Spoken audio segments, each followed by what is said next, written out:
Hello，大家好，现在是下午2点32分。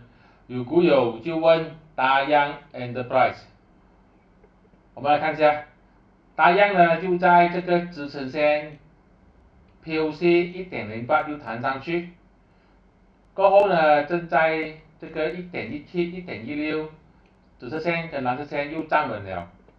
今天更加是突破200天均线，它的下一个阻力线就是这筹码峰的灰色线1.33，个人认为如果它有机会突破1.33站上去，这个也是一个买入讯号。1.33突破买入，没有突破就继续观察吧。